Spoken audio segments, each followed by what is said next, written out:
Chapitre 8. J'appris bien vite à mieux connaître cette fleur.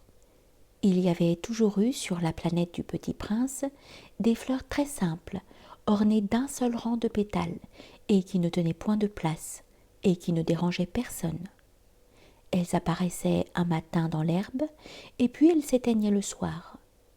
Mais celle-là avait germé un jour, d'une graine apportée d'on ne sait où, et le Petit Prince avait surveillé de très près cette brindille qui ne ressemblait pas aux autres brindilles. Ça pouvait être un nouveau genre de baobab, mais l'arbuste cessa vite de croître et commença de préparer une fleur. Le Petit Prince, qui assistait à l'installation d'un bouton énorme, sentait bien qu'il en sortirait une apparition miraculeuse, mais la fleur n'en finissait pas de se préparer à être belle, à l'abri de sa chambre verte. Elle choisissait avec soin ses couleurs. Elle s'habillait lentement, elle ajustait un à un ses pétales. Elle ne voulait pas sortir toute fripée comme les coquelicots. Elle ne voulait apparaître que dans le plein rayonnement de sa beauté.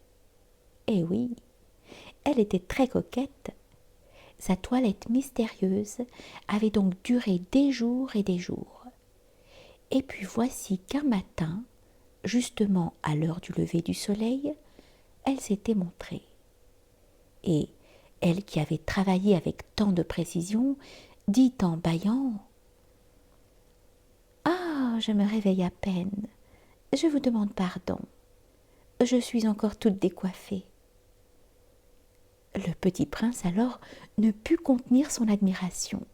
« Que vous êtes belle !»« N'est-ce pas ?» répondit doucement la fleur. « Et je suis née en même temps que le soleil. »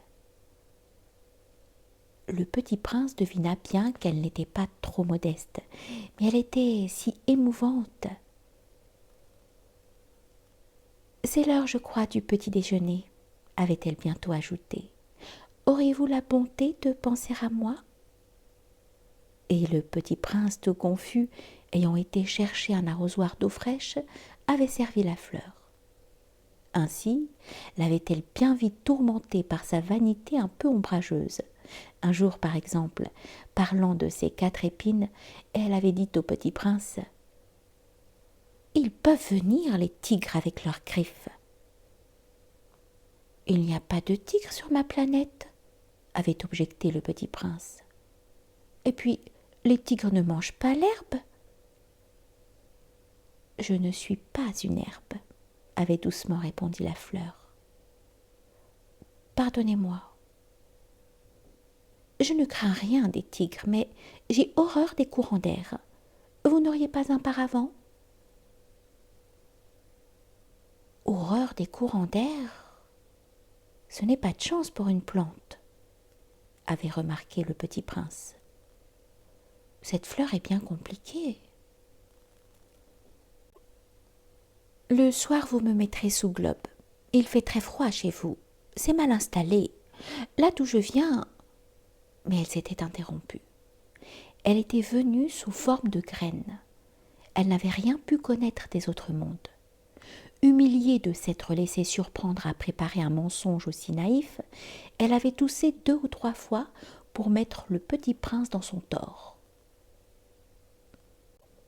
« Ce paravent, j'allais le chercher, mais vous me parliez. » Alors, elle avait forcé sa toux pour lui infliger quand même des remords.